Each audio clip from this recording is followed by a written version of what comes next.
Big Bang Theory cast, where are they now? Here's the scoop 2026 style.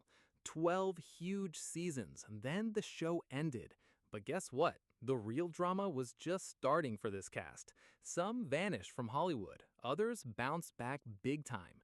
There's been sickness, drama, heartbreak, and shocking comebacks. From Sheldon to Penny to your favorite side characters, their lives flipped upside down. Stick around and hit subscribe to Classic Hollywood Legends for more. Kaley Cuoco was just 21 when she landed in apartment 4B as Penny. For 12 seasons, she went head-to-head with two science nerds and became a huge comedy star because of it. When the show wrapped in 2019, Cuoco said it felt like a death. So what did she do?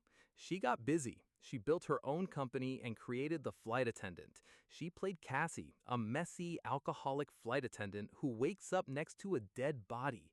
That bold role scored her Emmy and Golden Globe nods. She kept pushing further, voicing wild Harley Quinn, and starring in a true crime comedy. She also spoke up about Penny's ending. She wanted Penny child-free, showing women don't need marriage and kids to be happy. Now in 2026, Cuoco is 40. She's engaged to Tom Pelphrey, raising daughter Matilda and expecting baby number 2. And get this, she's coming back as an alternate Penny in Stewart Fails to Save the Universe. Almost 20 years later, she's returning on her own terms. Back in 2018, Jim Parsons made a huge call. He told producers he was done playing Sheldon. No more contracts. That decision ended the whole show. Parsons was exhausted. He'd lost his dog, worked non-stop on Broadway, and lost his dad young. He realized life moves fast, and staying out of fear wasn't worth it. So the show ended in May 2019, with Sheldon and Amy winning the Nobel Prize. Parsons walked away with 4 Emmys and a character everyone knew. But he didn't disappear completely. He narrated Young Sheldon and even appeared in its 2024 finale. Since then, he's picked riskier roles, films like The Boys in the Band, and Broadway hits like Mother Play. Now Parsons is 53. No new sitcom for him, just theater, producing, and roles that matter to him. After the last day of filming in 2019, Johnny Galecki stayed behind, alone on set. He needed one quiet moment to say goodbye to Leonard. Galecki was already famous from Roseanne when he joined at 32. Leonard was the glue, bridging Sheldon's weird world and Penny's normal one. So what did Galecki do next? Not much, actually. He popped up briefly on The Conners, then mostly vanished from acting. Producers kept asking him back. He kept saying no. His next on-screen moment didn't come until a 2025 commercial with Kaley Cuoco. In 2020, he left LA for Nashville, fixed up a huge historic home, married Morgan Galecki, and welcomed daughter Una. He's also raising a son from his past relationship. Now, at 51, Galecki mostly stays away from Hollywood. Leonard spent years chasing a stable home. Galecki actually found one. Here's a twist. John Ross Bowie actually auditioned for Leonard twice and lost both times. But producers didn't forget him. He landed the role of Barry Kripke in Season 2 instead, Sheldon's arrogant rival. Kripke's weird speech pattern? Made up on the spot at the audition. Chuck Lorre wanted vulnerability, so Bowie improvised the voice and got the role instantly. He kept adjusting it himself in every episode. How did a one-episode character last 25 appearances?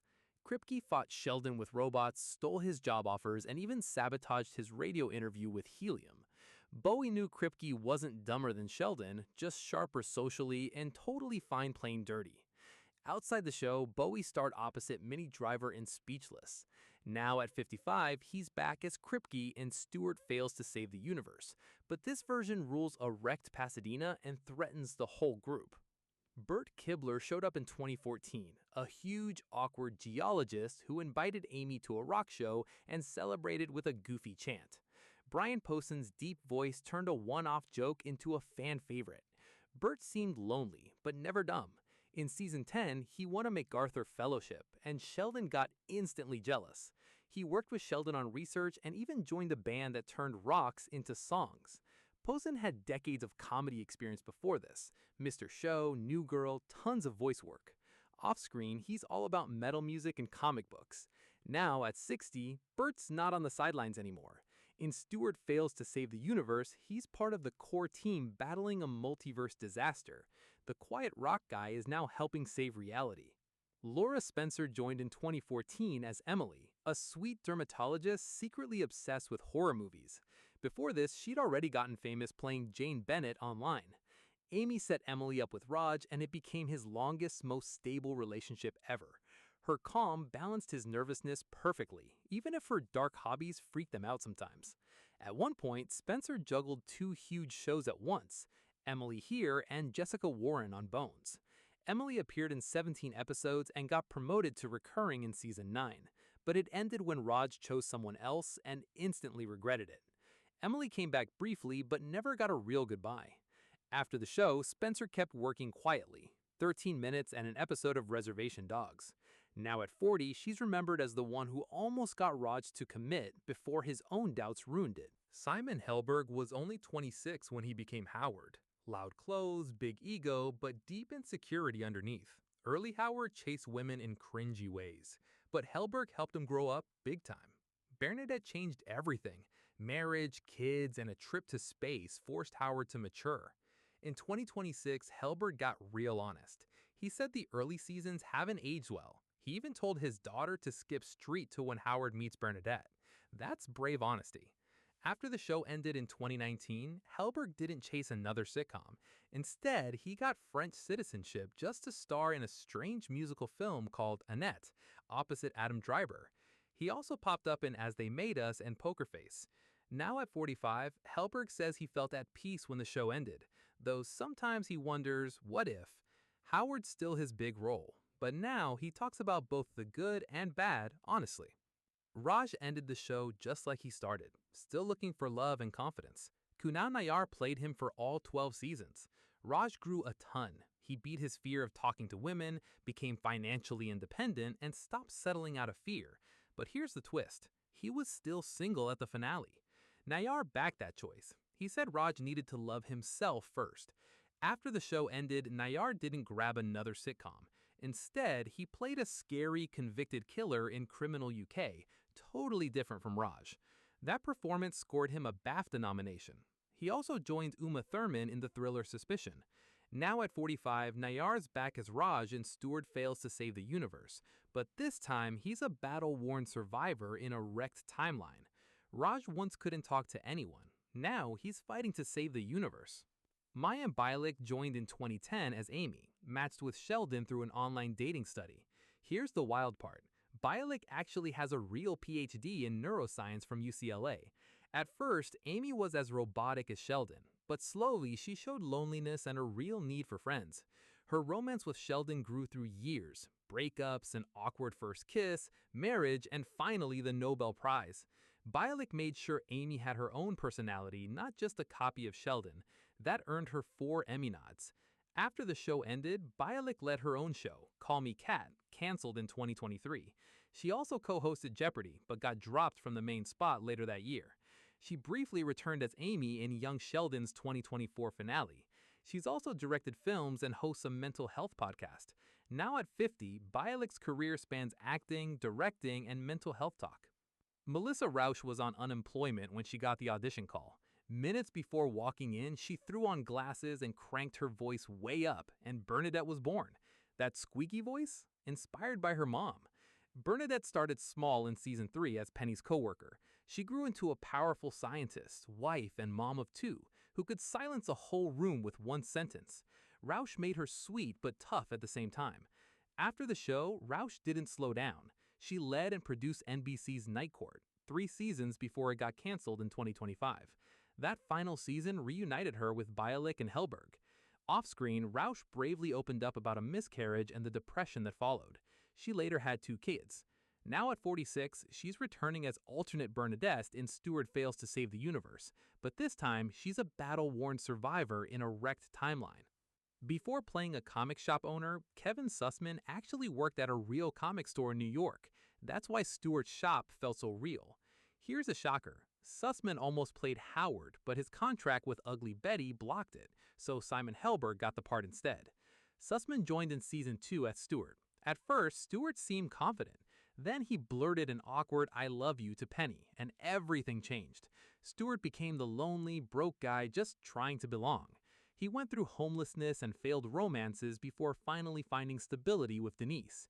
By the time the show ended in 2019, he was still just a side character, but everything changed in July 2026. At 50, Sussman became the lead of HBO Max's Stewart Fails to Save the Universe, where he breaks a device and causes a universe-wrecking disaster he must fix. The guy who lost the Howard role became the hero saving everything. Sarah Gilbert walked in with history already attached. She'd worked with Johnny Galecki before on Roseanne. Now she played Leslie Winkle, a sharp physicist who wasn't scared of Sheldon at all. Leslie wasn't warm or easy. She dismissed Sheldon and never bent her life around Leonard. Gilbert's dry humor got her promoted to series regular in season 2. But it didn't last. Her thing with Leonard fizzled, and writers stopped bringing her back. In 2025, Gilbert explained why. Leslie always walked away from relationships instead of staying stuck. She said she would have kept playing Leslie, it just wasn't her call. Leslie got one last cameo at Sheldon's 200th birthday, then vanished for good. Gilbert didn't need the role anyway. She created and ran The Talk for 9 years, then went back to Roseanne's world on The Connors, which ended in April 2025. Leslie never got closure, but Gilbert built her own TV empire instead. Beverly Hofstadter could walk into a room and start diagnosing everyone's issues before removing her coat. Christine Baranski played Leonard's cold, brilliant mother starting in 2009. Beverly was a neuroscientist who treated raising Leonard like a research project. No warmth, just data. Worse, she clicked instantly with Sheldon, leaving Leonard jealous of a woman he'd craved love from his whole life. Baranski never made Beverly seem evil, just convinced she was right. That confidence made her hilarious, but also explained Leonard's anxiety. Finally, near the end of season 12, Leonard learned Beverly's interest in him was just another study. He didn't demand an apology, he forgave her anyway, and let her hug him, a rare, honest moment after 12 years of tension. Baranski scored 4 Emmy nods for the role. Now at 74, she's a huge star in HBO's The Gilded Age, and she's back as Beverly in Stewart Fails to Save the Universe. Mary Cooper showed up with a Bible, a Texas accent, and the only voice Sheldon actually listens to. Laurie Metcalf played Sheldon's religious mom from season 1. She might not understand physics, but she understands Sheldon better than anyone. When logic fails his friends, Mary fixes it with one firm sentence. Her faith clashes with the group sometimes, but her love for Sheldon never wavers. She showed up at big moments, even Sheldon and Amy's wedding, 14 appearances total. Her real daughter, Lori Perry, later played young Mary on Young Sheldon. Outside Pasadena, Metcalf is a legend. 3 Emmys for Roseanne, 2 Tonys, and an Oscar nomination for Lady Bird. She played Jackie Harris until The Connors ended in April 2025. Now at 71, she's starring on Broadway in Death of a Salesman. Mary Cooper was just one chapter in an incredible career. Will Wheaton played Sheldon's childhood enemy, the celebrity who canceled on him at a convention back in 1995. 14 years later, that grudge became comedy gold. Wheaton almost turned the role down. As a bullied sci-fi fan growing up, he assumed the show mocked nerds. Once he watched it, he realized it actually respected that world. So the writers gave him a twist. Play an evil, exaggerated version of himself. Evil Will lied about his grandma dying just to win a card game. He toyed with Sheldon again and again like a cat with a mouse. But slowly, the rivalry became real friendship. Across 17 appearances, he hosted Fun with Flags and ran D&D nights with the guys. Now in 2026, he's back as himself in Stewart Fails to Save the Universe. He called it some of his happiest days of his career. A missed convention turned into his most loved role.